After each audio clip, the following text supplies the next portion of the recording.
Good afternoon and welcome to Liquid Lunch with the Regional Water Authority here on 103.5 WNHH. You can watch us anytime on New Haven Independent's YouTube channel or listen to us as a podcast on Apple or Spotify.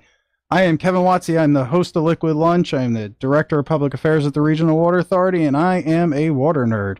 It's great to be back. We ran a couple of reruns. I was on vacation earlier this year. I actually went to Bermuda and spent way too much time talking to locals about how people that live in Bermuda get their water, and it's not how you think. Maybe we'll do a show on that, how different people get their water around the country and around the world, because not everybody's fortunate enough to just turn on their tap and have as much water come out for a penny a gallon as the fine folks here in the New Haven area. But that's not what today's show is about. Today's show is actually kind of an interesting one. The last show I did earlier in the summer was about water and music. We just talked about songs about water. Today, I am lucky to be joined by Ned Schaumburg. He is the assistant professor of Williams Mystic, which is a program affiliated with Williams College in Williamstown, Mass. He teaches courses on global ocean literature and focuses on the intersection of literature, water, and environmental humanities. So that's why we have him on the show. Today, we're going to do a show all about water and its use in literature, because I just think it's an interesting topic. And I think you will too. So before we get into water and literature, we will start the show like we always do and welcome Ned and ask you, Ned, to tell us your story. How did you get to where you are now in this very, what I imagine is a limited field of study? It's a pretty niche field, and I arrived in it completely by accident. I had no real concept of this kind of stuff, even in college. I went to a school that had a fully developed environmental humanities major that I could not have had less interest in. Didn't even cross my mind. I studied English, had no idea, like a lot of college students, what I was going to do when I finished college. Thought about grad school. Figured, well, I'll give it a try. Ended up in grad school, started feeling like, what do you need a PhD in English for? Like, who am I really helping? And the two things that made a big difference, I took a class on, the representations of environment in literature. First light bulb goes off. Oh, it matters how we talk about the environment. It matters how we think about the environment. Studying this, helping people understand it. This is important. The second thing was I finally got a chance to teach. Never taught before. Started teaching college writing classes. Realized that as much fun as it is to do literary research, it's really fun to be in a classroom with people and talk about literature, get people excited about literature, get them thinking about the stuff they see around them. The water stuff came even later, and again, totally by accident. I was doing my big exams for your doctoral degree right before you write your dissertation, and do the thing. I write everything in crazy 48 hours, scribbling madly. You defend those with your committee, and there's someone who's in the room. There's another person on the faculty who's just there to make sure that everything goes okay. She has no totally ceremonial role. We're all just, chopping it up at the end of this thing. She's like, there's actually a lot of water in some of these answers. And I was like, you're right, Maria Elena, there is. That's really interesting. I forgot about it for a couple weeks, and I had to start putting together a proposal for my dissertation. Thought about what she said, kind of kept looking at it. I was like, there might actually be something here. And that was 10 years ago. So I've been kind of at it, in one form or another ever since. And so you're a full-time teacher now. I'm a full-time professor. I work for Williams Mystic, so nominally I work for Williams College. But the college runs a coastal campus at the Mystic Seaport Museum in Mystic, Connecticut. And we are a study away program that is all coast and ocean focused. So if you want to study abroad in a foreign country, but the foreign country is southeastern Connecticut, or you wanted to study abroad as a sophomore, you would apply, you'd interview, you'd do all the stuff, you'd get accepted, you'd work with a small group of students and faculty, and everything is going to be coastal and ocean. You're going to take maritime history, you're going to take either ecology or oceanography, you're going to take marine policy, you're going to take ocean literature with me. The idea is, if you really want to do stuff with the ocean, if you really want to think about what it means to live on the coast, it's not just a science thing. It's never just science, right? And certainly it's never just literature, right? Like reading books about the ocean is not going to solve our ocean problems by itself. You got to put all this stuff together. The other thing we always ensure that you do is we go visit a lot of coastal and ocean sites. I can teach you about, the way fishing shows up in poetry and the way, really interesting guys up in Maine have been writing about their experiences as fishermen in verse or in, essays for a long time. That's fine up to a point. But if you're on that guy's boat and he's talking to you about the things that his grandfather showed him about lobstering and how different it is now, that's a whole, there's no way for me to provide that in a classroom. So we go to Maine, we go down to Louisiana once a semester. Oh, wow. To talk about land loss, to talk about tribal rights, to talk about oil and gas. We visited the biggest oil and gas port in the country. It's in southern Louisiana. We talk about the Mississippi River. New Orleans is, 60, 70 miles from the ocean, but it's a coastal city. Everything in that whole city is defined by, ship traffic on that river. It's below sea level. It's below sea level, right? Water it is, it's an ocean town whether it wants to be or not. Yes. And so we get to show that to students. And we go places, we take students to southern Louisiana, and I've had students who were born and raised in New Orleans, spent their whole life in that city, and they hadn't been to a lot of the places that we go. Same thing in Maine. We'll take Mainers who spent their whole life in that state to places that they didn't even know existed.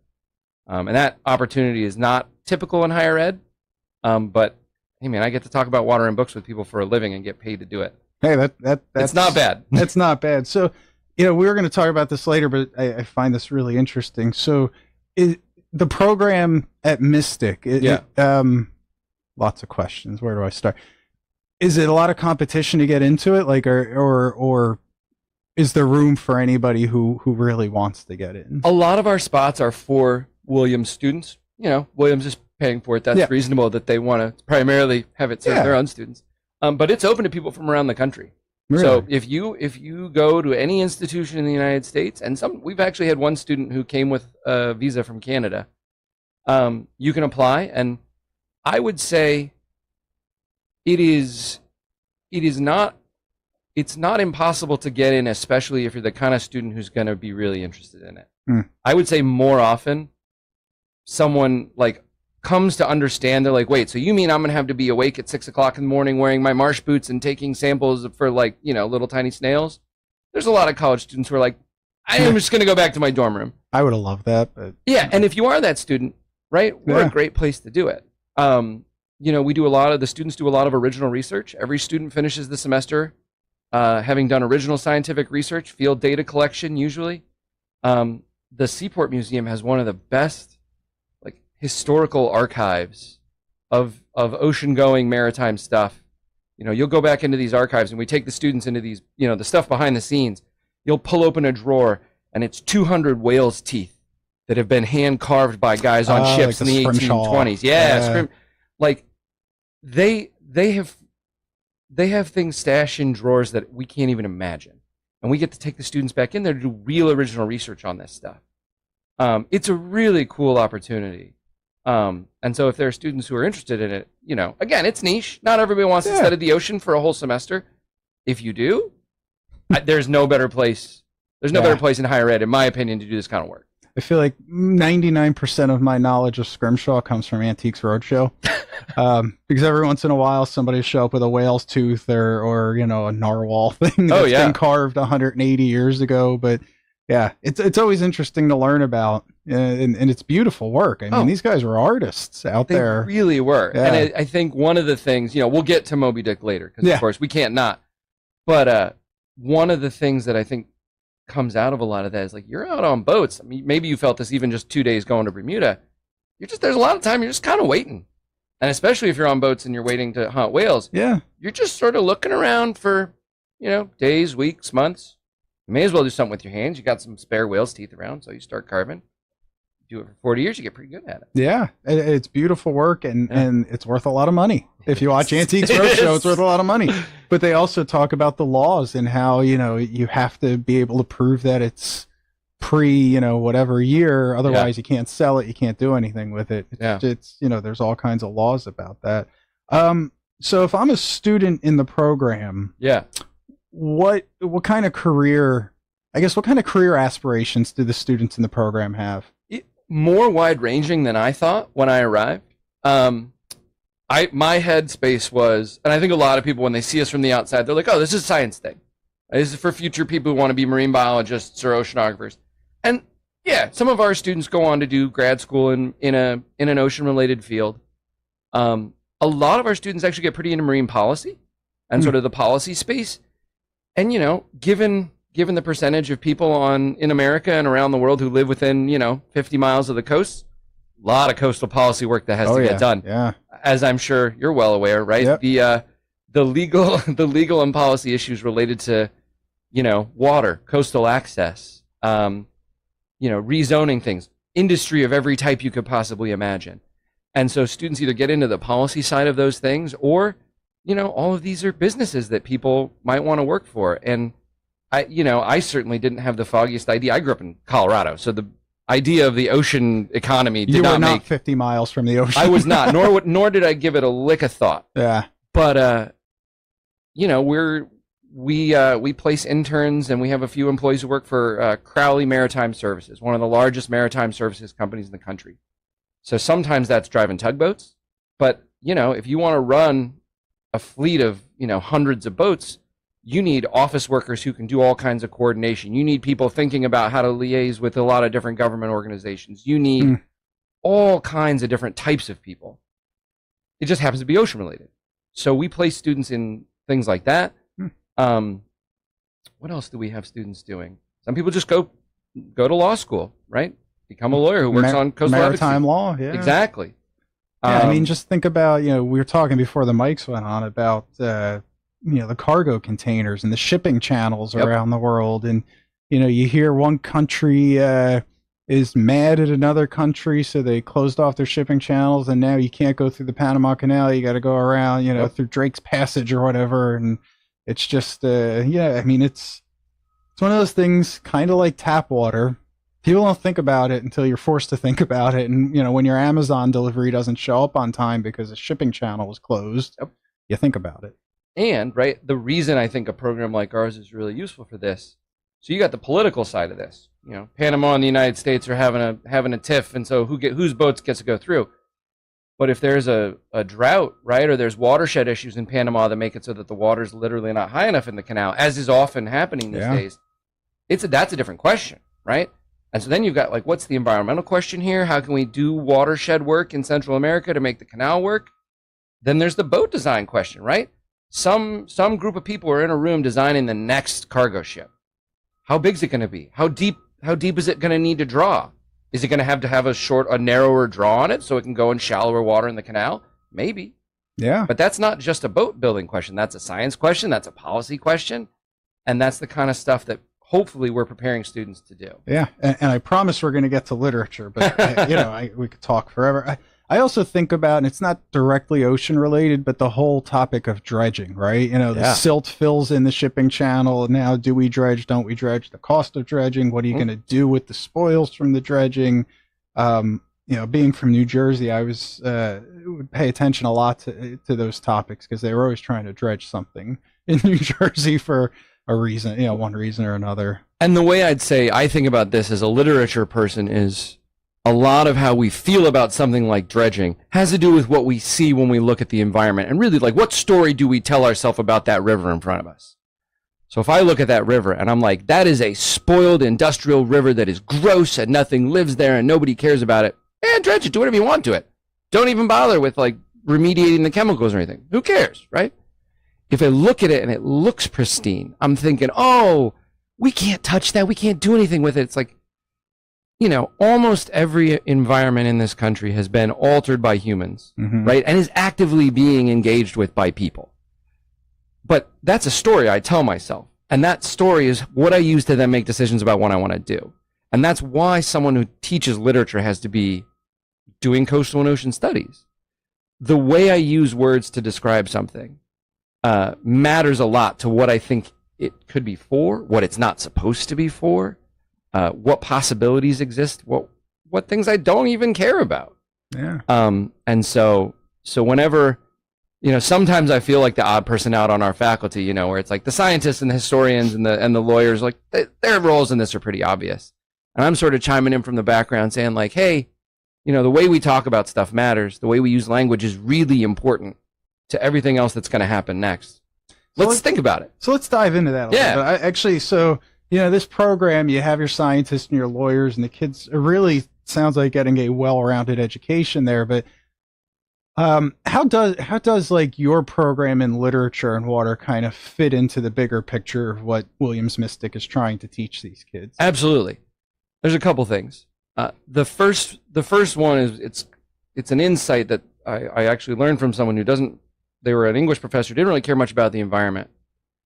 She was teaching in like a prison college program, and one of her students, an inmate, they were talking about water in some book. And he's like, water might be one of the only universal symbols we have. And her immediate response was, whoa, there's no universal symbols. Everything's different for different people, different times, places. But then you think about it. Is there any other substance that every single culture and community needs to survive in this exact same way? Water and rivers and our human relationships with it, it is literally everywhere. Life cannot survive without it. Water and air. I would add air to that, but yeah. Totally, 100%. Yeah. I'll let the air scholar talk about that some other time. But next show, air and water. No. Yeah. But yeah, so that omnipresence and the fact that every culture has a relationship with water means that people are thinking about it. They're building their communities around it. They're thinking about it, access to it, and they're telling stories about it. Stories are how we make sense of the world around us. Civilizations literally began based on the location of water. Right. The Fertile Crescent. And all, yeah. And when you look at creation stories, so many of them feature water, I think, for this reason. The stories we tell about stuff shape what we can do with it. And so we have to talk about the stories we tell about the water that is around us. It's not the same story, obviously, here, South Carolina, southwestern United States, East Africa. Of course not. But there is some relationship everywhere. And so thinking about what those relationships are, thinking about the way water gets different qualities in different cultures, thinking about what kinds of relationships different cultures have with water is really, really important. My research, and this is something I try and bring to students, is often about cultures that have really long-standing relationships with water in a place. And one of the things you find is that those communities and their stories, their literature, is a lot more aware of what that water is, how it matters to them.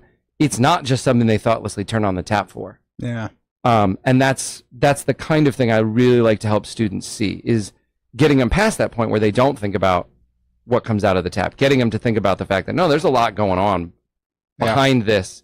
From an engineering standpoint, sure, but like from a cultural standpoint, like who you think you are, what place you think you have in the world, some of that comes from the water you're drinking and where you've been doing it. I always thought about, and you don't have it, this is just a thought that I had as you were talking. In India, the Ganges River is a very sacred river, but it's also so incredibly polluted. And I could never square those two things in my mind whenever I read a story about that. Like they worship this river, yet it's just so incredibly polluted. And those two things that just juxtaposed together don't make sense to me. It's, I think one of the things that question really, one of the really interesting approaches to that question is you think about how long the river is. And so you think about all the different kinds of folks who are doing things to the river. And that often the folks who are worshiping the river and the folks that are putting, say, industrial pollutants into the river aren't the same people. One of the things, so I've worked a little bit, there's a book called The Hungry Tide. It's set in the river delta, the Sundarban Islands. It's sort of like the myth, right? The sort of mythical story of this is that this is Shiva's braid, and that it sort of becomes frayed at the end, and it turns into this, like, it goes from a single line into this like frayed knot, like mess of islands. That environment could not look more different from what we think of in the Ganges in the middle of the country, where you've got folks swimming in like a very polluted river. So you got different people, different stakeholders, different parts of the river, in some ways like totally different existences, right? But that's what makes it such an interesting, complex issue.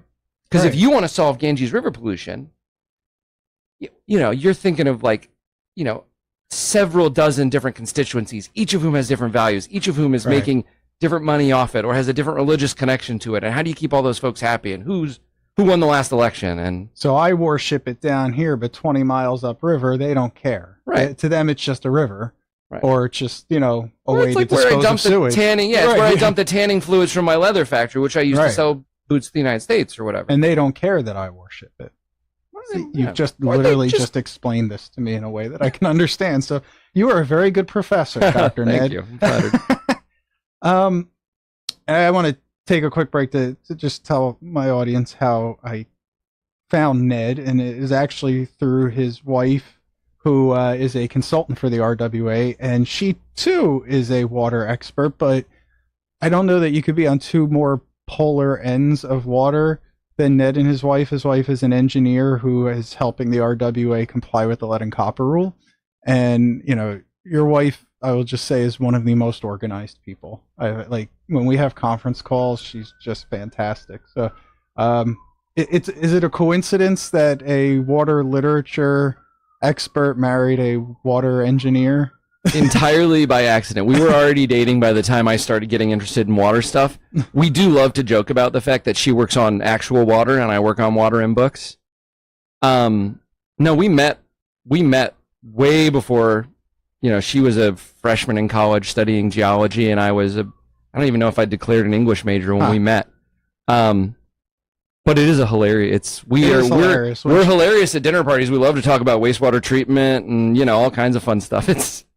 I could be a third wheel at that dinner party. But yeah, it's and when she mentioned what you do to me, we've got to have him on the show because I just think, and she's like, but it's not drinking water. I said, I don't care. It's water. We'll talk about it. So what are your thoughts on literature and the use of water in literature and what it can kind of tell us about, you know, what's happening in the world now with flooding and drought and pollution and all that? Because I'm sure if you go back to, you know, hundreds of years ago, are you reading the same stuff about the water that's happening now in water?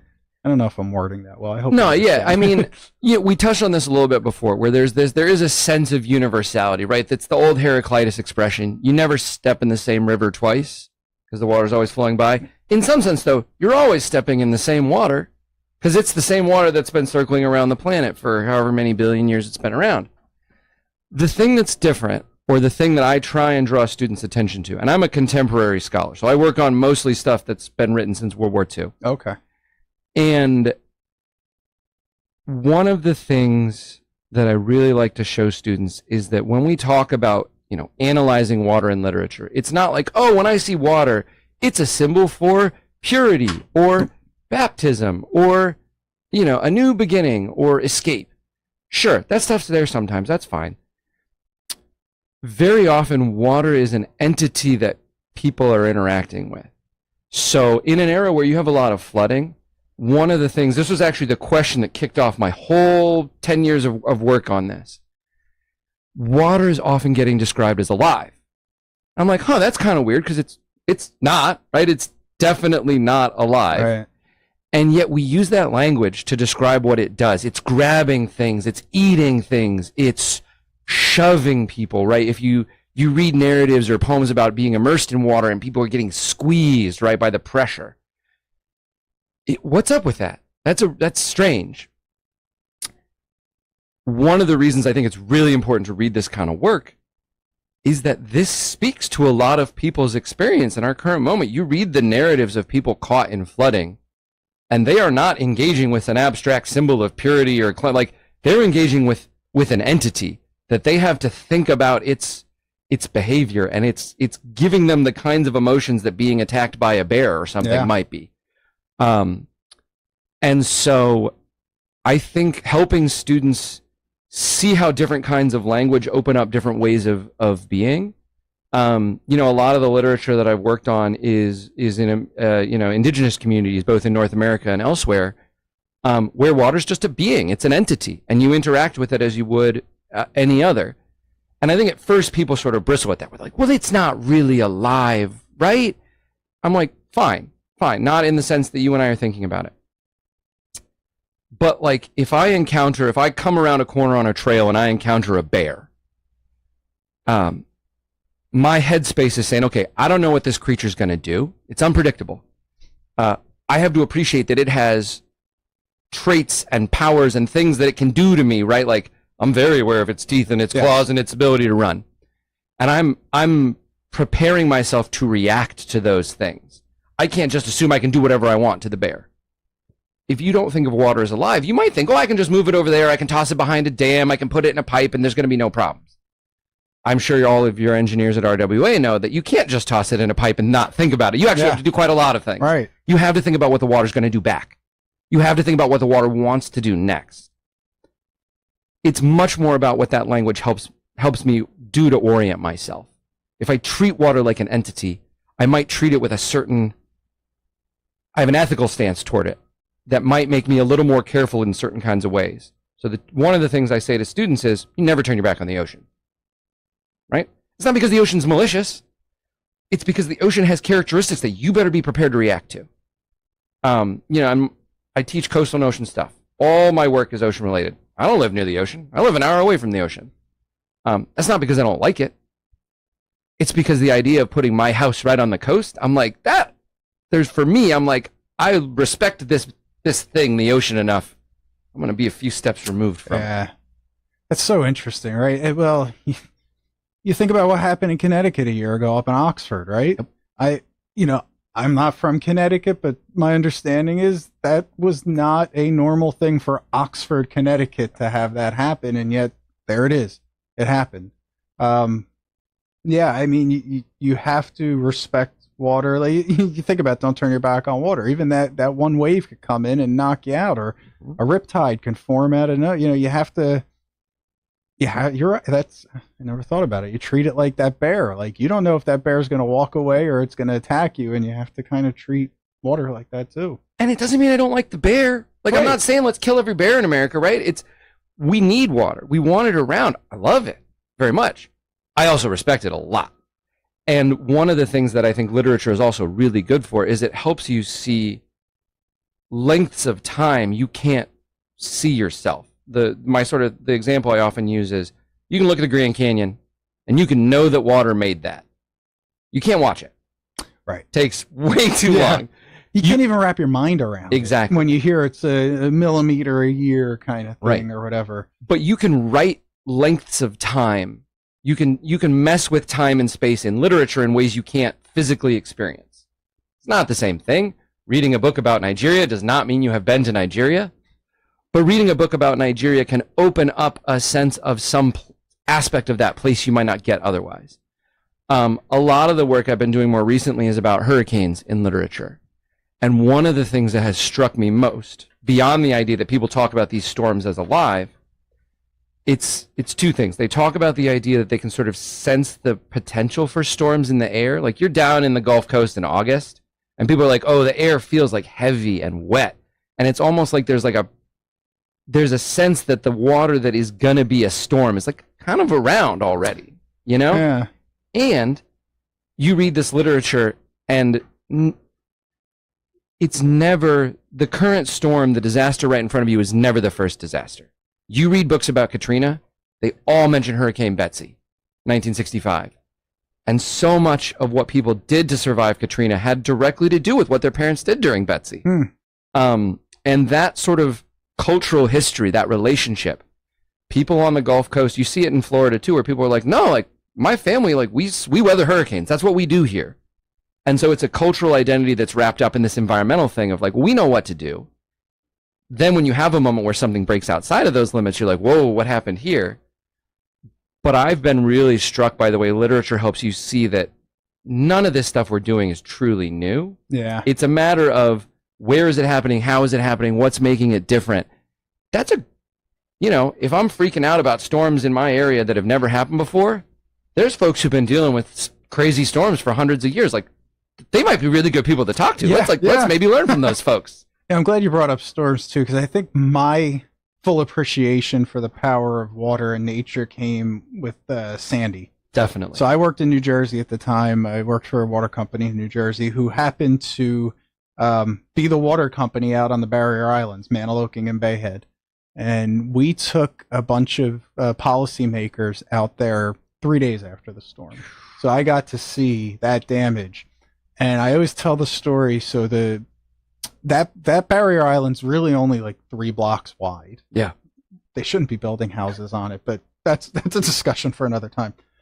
My company had just put in a couple thousand feet of 16-inch water main down the main road, Route 9.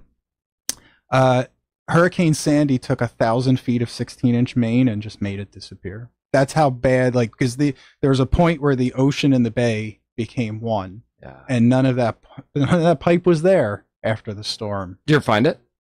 We think it's in the bay somewhere. We never really found it. It literally just got washed away. I always tell people we're fortunate too. This is a little water company aside. We had just been testing out GIS and GPS systems, and we chose Bayhead and Maniloking to do the first geolocation of meter pits. Yeah. And so after the storm, we knew where every single meter valve was on the island because we had just finished that project. That's wild. And you'd go there, and it was literally a meter valve buried under 30 feet of what used to be $1 million house. But that experience, and I have a picture of a fire hydrant that looks like it's in the middle of the ocean because it was right where the bay and the ocean became one after Sandy. I'll show it to you when we get off air. That's awesome. Pretty cool. But I mean, the power of water is, in its natural state. The water company, we harness the power of water. We use gravity-fed water to our advantage, and we have very, very smart engineers like your wife that tell us how to do it. But in its raw form, you don't mess with water. you can only, and you really can only control it for so long, right? You can dam it up, but if you don't do the right things, that dam's going to burst. Right. And as soon as you dam it, the water is working to go through it, under it, around it. And again, not malicious, but this is the way you think about it as an entity. And when you see projects that don't go well, they're often not really thinking about the fact that there's this other factor involved, right? When you believe too highly in your ability to control something that you're actually having an interaction with, eventually the other shoe is going to drop. Yeah, and I was thinking this morning, you said you're more contemporary. I'm going to go way back, but this morning I was thinking about the Bible. And even in the Bible, like, Moses parting the Red Sea. So even there's an allusion to how humans can control the water. Right. And how when the seas come back in, and as soon as God himself, right, stops holding the waters open, everything smashes back together. Yeah. Like that's the level of being that is able to control the water. Yeah. It's so you're making me think about things in a way that I hadn't thought about things, and I'm really enjoying this conversation. So, you mentioned Katrina, and I this is just personal thing. If I was down there, I remember I lived through Katrina. I was in DC at the time, but I remember thinking, why would they rebuild any of that city? But yet they did. But it also sounds like they really may not have learned all the lessons they should have, because I don't know that it's any more fortified than it was pre-Katrina. That's actually one of the things I think I have been most impacted by spending time in Louisiana with Williams Mystic. So I've worked on Katrina literature before I started this job, but I've only been traveling regularly to Louisiana for work in the last 5 years. And I think one of the questions students often have is like, why would people live here?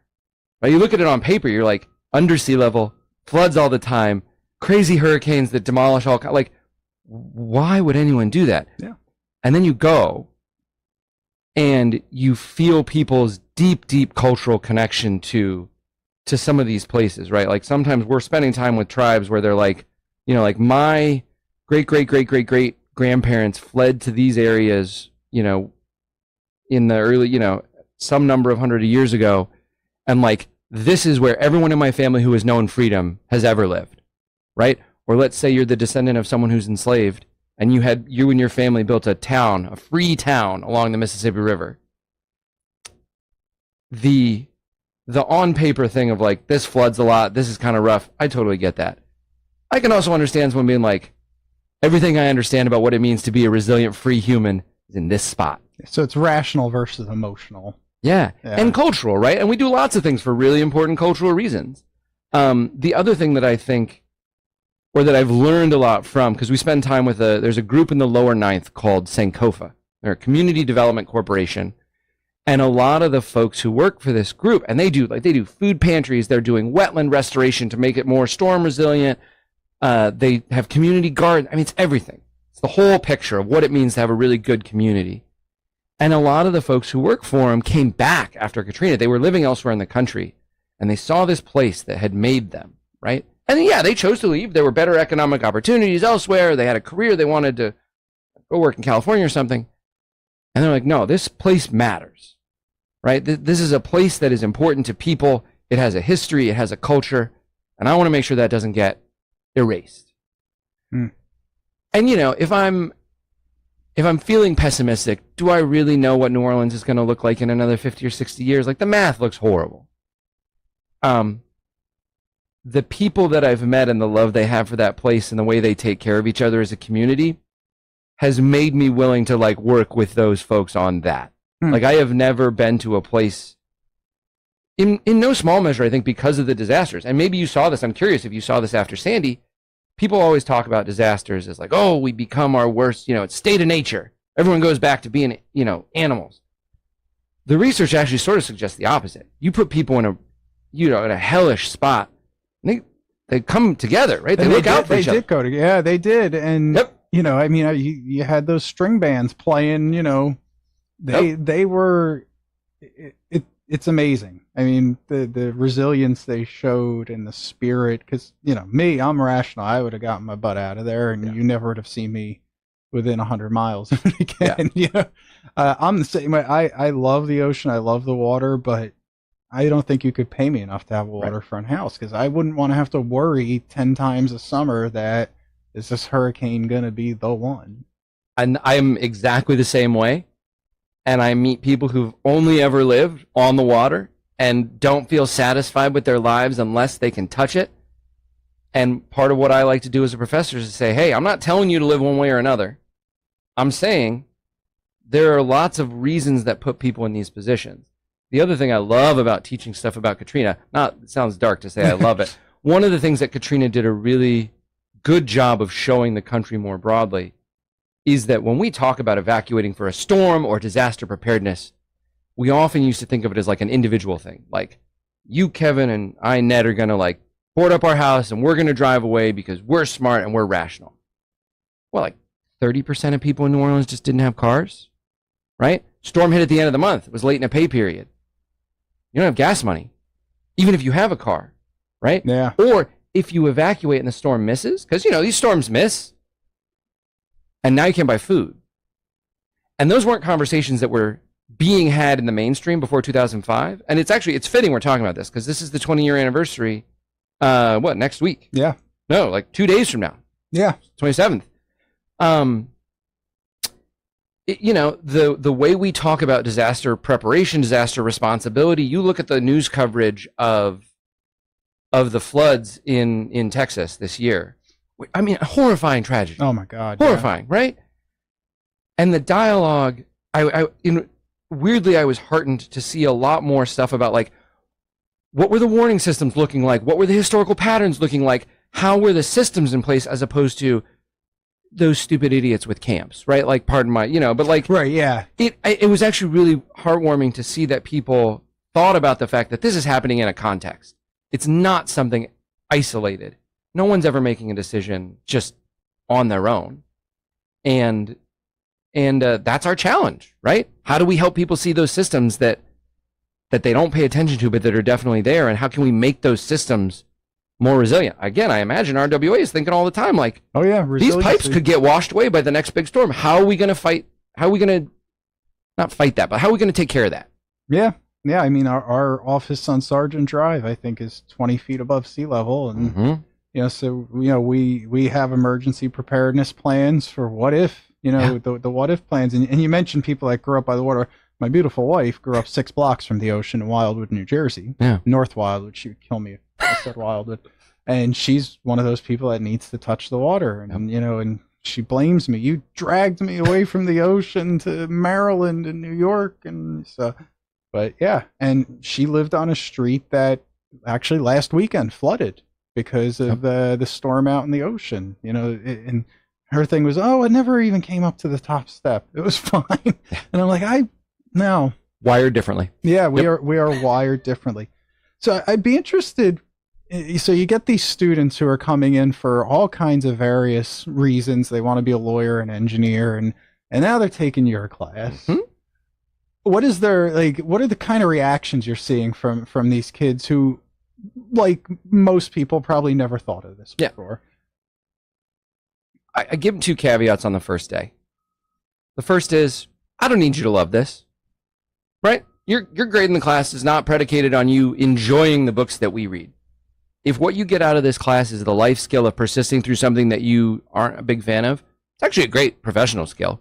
Can you do stuff you don't really love? Yeah. But that's like, I tell my daughter that all the time. All the time, right? All the time. You're not going to love everything you do. You still got to do it. and figuring out your plan for that is great. Yep. I'm happy to be that kind of professional training. The other thing I say is, I'm not in the answer giving business. I'm in the question asking business. If you want to know like what this book means, you're going to have a really hard semester. It's going to be really disappointing. I'm not asking you to have an answer. I'm asking you to pay attention. And I'm asking you to look for what is hidden below the surface, or look for what is integrated into the stuff you see in front of you. If there were an answer to Moby Dick, someone would have found it, they would have written it down, I would hand it to the students, and people would not have been writing articles about it for the last 100 years. As it turns out, there's a lot going on in that book. It's really complicated. You can read it a lot of different ways. So we talk about it, and it's that process of paying attention and working as a community. That's the other part. We think of books as things we do alone. And they are, right? You read by yourself, usually, unless you're reading to your charming daughter, about something. But what you think about what you read and what you see in what you read is often a pretty social activity. This is why the book club exists. Right. And it's not to say my class is a book club, but it is to say that when we work together on stuff, I bring my experiences. Your wife brings her experiences living 6 blocks from the ocean. My wife, who just wants to know the plot and is not particularly interested in the way things are happening, brings her sort of mindset to this. And together we pick up a lot more stuff than we would pick up by ourselves. And so working as a community to figure things out and to see things is a huge part of what we do. And I think something that's really valuable, even if you never take another literature class, and a lot of them won't. And again, that's fine. I have the job as an English professor. We can't make too many more of me. I don't want to work myself out of a job. You mentioned Moby Dick. Is Moby Dick, in your mind, like the one ocean water kind of book that everybody defaults to? Like, oh yeah, Moby Dick. Or is it like Old Man in the Sea? Moby Dick is the one if I say what I do, that is the book people will ask about. Yeah. And I am not a Moby Dick scholar, right? I was trained in mostly post-World War II literature. And that was something that I was nervous about starting this job, because again, it's it's coastal ocean studies, it's literature of the ocean. You're going to talk about Moby Dick. And I have come around to it actually as a novel that I think is underappreciated, which is crazy because I know people talk about it as like, is it the great? Yeah. I get that. It's also a novel that a lot of people talk about but haven't read. They just know white whale. Right. Yeah. I think the reason I appreciate it is actually less for the water itself in the book and more for the way that it puts things in a lot of context. Students really bristle. They're like, I have to read a 35-page chapter about like a sort of taxonomical organization of whales that's wrong. Like, he's like, by the way, the whale's a fish. And so all my ecology students, all the students really, they're like, you can just see the steam coming out of their ears. They're like, it's not a fish. I was like, yes, but like, why is he talking about things in this way? He spends a lot of time in that chapter being like, I don't actually know what I'm doing, but I'm going to try anyway. It's not really possible to make a perfect system. Let's give it a shot. That's a mindset I find really valuable, even if his actual insights about whales are 100 years outdated. I mean, some of them are pretty bad. He does make a bunch of stuff up. The value is in his process, and the value is in the way he says, oh, you want to talk about this guy who hunts a whale this one time? All you got to do to talk about this guy who hunts a whale is everything we know about whales, everything we know about boats and rope and harpoons and international trade and, the global energy economy. They wouldn't have said energy. That term came later. But that's sort of the premise of the book. You want to talk about this one thing, you actually got to talk about everything. That, to me, is really interesting. The other way that, frankly, it's become more interesting, and this is even less water stuff, is it's a book about an energy source that everyone is using, that nobody really thinks about, and that is about to transition away from the primary energy source for the global economy. Doesn't sound super distinct from our current moment. And Moby Dick, 1850, 1853, petroleum really starts taking off as the primary fuel source 15, 20 years later. And our attitudes about these things shifted a lot over that time. And so Moby Dick was sort of right at the precipice of that. It's a really interesting novel to read right now. You're saying people don't use whale blubber anymore? I mean, they do, but, just for fun. It's yeah. So, we got a few minutes left, and you triggered a question, which I'm going to ask. But first, if you had to recommend, what's the one book that you would recommend to everybody that kind of perfectly sums up where you are right now in your thought process about water and literature? Yeah. Ooh. I think I might cheat. I might give you a couple. All right, give me a couple. So if you are a boat person, if you're I want to read good old swashbuckling boat literature, not normally my thing. There's a book by Amitav Ghosh. So that's Ghosh. It's called Sea of Poppies. And it's a boat book. Bunch of people on a boat it's set during the Opium Wars era of South Asia and Southeast Asia. So it has a lot of the elements that people love about Patrick O'Brien or Moby Dick, some of the fun sea boat stuff. But it's also doing really interesting things in terms of what's going on in world history. Who are all the people on these boats? Global shipping in the 1800s were some of the most diverse spaces on the planet.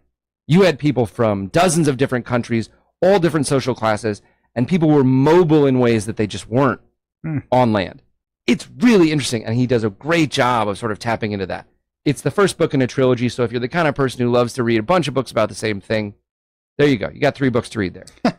The book that if someone is just asking for a rec, it's actually not Moby Dick. I tell people generally, don't read Moby Dick unless you have friends to read it with, because you need someone to bounce stuff off of. It can be a real slog alone. Salvage the Bones by Jesmyn Ward. I think it was published in 2008. One of the first big novels to come out that was sort of dealing with Hurricane Katrina. Ward is just an unfairly good author. She's won 2 National Book Awards before the age of 40. So if you just like to appreciate someone whose skill with language is top notch, it's about Katrina. It's got really interesting sort of ideas about how class and race and environment all tangle up together. It's beautifully written. It's kind of dark, there's it's about Hurricane Katrina. How could it not be dark? It's really, really good. If you're on the nonfiction, man, I'm giving you 6 books. Yeah. I'm really blowing my assignment. Hit us for one more. That's fine. Yeah. So again, on the same front, since we're getting close to the 20th anniversary of Katrina, there is this memoir called The Yellow House by Sarah Broom, published, I want to say 2020. It's really not about Katrina. It's really about the yellow house that this author, who was the youngest of, I think, 12 children, grew up in. And it's like a social, family, cultural history of New Orleans. And again, beautifully written, touches on a lot of things that I think are really in people's minds at our current moment. If you want to understand why someone would stay in New Orleans, that's the book to read. All right. So, one more question.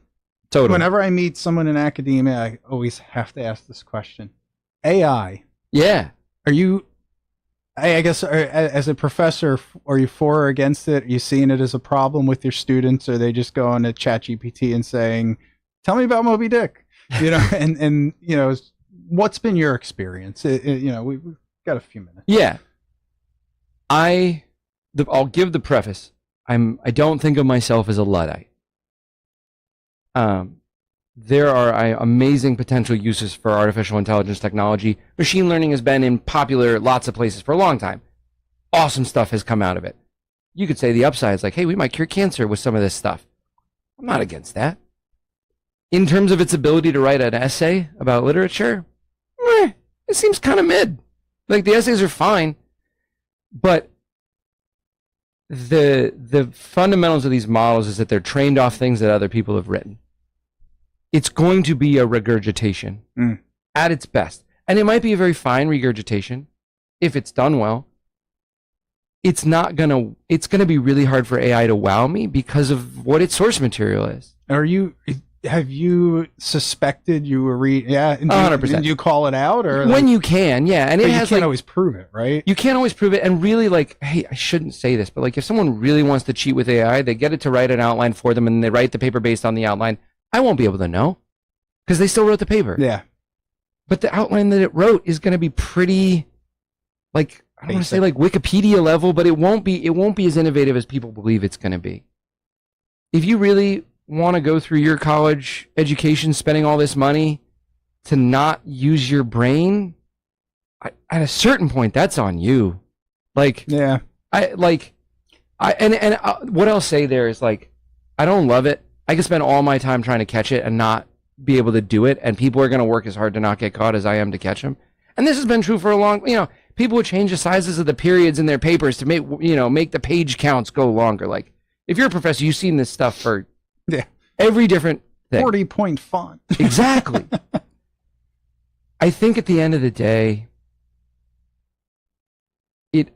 I will be happy and excited to see this used in ways that are cool. I have not seen it do amazing things in my field yet. And frankly, in terms of what it does for citing sources in history and literature, it just makes stuff up all the time. Oh, really? Yeah, my colleague who's a historian, if she asks it for sources, because it's programmed to like make you happy, it doesn't want to disappoint you, it'll just make it up. Huh. And these sources just do not exist in the real world. And so it's like, its inclination to hallucinate is kind of a problem. If it gets to the point where it doesn't do that, that'd be kind of cool. I await that time. I want to be kind and not cynical. What I have seen is not impressing me at the moment. That's interesting. I kind of look at it as it's kind of like another tool in the toolbox. It's in some ways it's not a whole lot different than when you go to the library to do your research, but you still need to know what you're talking about. Right.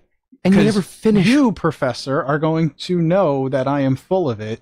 So that's why I say, like, to me, sometimes it gives you a good starting point. We said the same thing about. You still have to know. Yeah, we said the same thing about Wikipedia 15 years ago, which, by the way, now is largely written by people with PhDs. Like, academics have Wikipedia fights now. Great place to start. Almost always a horrible place to stop. Yes. And it's still really bad at generating images. Oh, it's hysterically bad. All right, so that is it. We're going to do our 5 unrelated questions now. These are questions that have nothing to do with water and literature, but are just fun questions to get to know you better. Do you have any pets? No pets. No pets. Much to the chagrin of my kids. Yeah, both of my kids would love a dog. A dog. Okay. We travel a lot, and I love dogs, but I don't want to kennel him for like 2-3 months a year. Yeah. I just spent $1,100 putting my cat up in the boarding for 11 days. So. And that's why we don't have a dog. Yeah. It would have been cheaper to take the cat on the cruise. That's the fourth Buy person. a ticket. Yeah. What is your favorite band or musician? Ooh. Probably the Grateful Dead. Grateful Dead. Yeah. Did you see him at the Sphere? No, a couple of my friends have seen him, and they're telling me that I absolutely needed to. And I saw some footage of him. I was like, says the Sphere is unbelievable. I've heard it's totally mind-blowing. Yeah. My favorite band, Metallica, is rumored to be going in there next year. So I already told my wife. You have a savings account for the tickets? Yeah, you cannot come with me. Either way, I will go to Vegas and watch Metallica in the Sphere. When you are not teaching, not spending time with your family, what's your favorite hobby? Ned's all alone on a Saturday. What's he doing? I'll probably go for a trail run or a bike ride. Nice. Off-road or on-road bike? On-road mostly. On-road? Courtney and I always talk about the correct number of bikes is N+1, N being the number of bikes you currently own. Neither of us have mountain bikes, and we're like, we might need some mountain bikes. A man after my own heart. Cookies, brownies, or ice cream? Ooh. Cookies. What kind? My wife's jam bars. Oh. Well, next time I meet with her and she comes into Sergeant Drive, we'll have to request that. Maybe we'll work it into the next contract. Perfect. There will be at least X number of jam bars as part of this escalation. Yeah. And you as a professor, I'll ask you this 5th question because it might be a little more interesting. Who was your favorite teacher in school and why? Ooh. That is a great question. I think the one who's probably been the most influential was a literature professor I had in college. His name is Gaurav Majumdar. And, I was nerdy. I liked to do well in school. And his were classes where I felt like I was really getting pushed for the first time in a little while. I appreciated that he was like, this is fine, but this could be better. And I really responded to that. He super well versed in pop culture and like did a really great job of weaving literature into the fabric of like life, which is something that has like really influenced the way I like to do my work. He's just like, yeah, like really funny dude. So That's awesome. that's the kind of stuff that sticks with you. I love giving my guests an opportunity to name drop their favorite teachers, because I've said it before. Teachers are the most underappreciated people in our society. They literally can change your life, and I don't think they get enough credit, and they definitely don't get enough pay for what they do. Ned, thank you for joining us. You've been listening to another edition of Liquid Lunch with the RWA. Today we're joined by Ned Schallenberg, who taught us all about water and literature. And I will be perfectly honest, the conversation took so many twists and turns I didn't expect, but I thought it was a wonderful conversation. So thank you for joining us. And we'll close the show by asking everybody to raise a big glass of tap water, and cheers to staying hydrated, and cheers to health and happiness. Have a good week, and we'll see you next time on Liquid Lunch.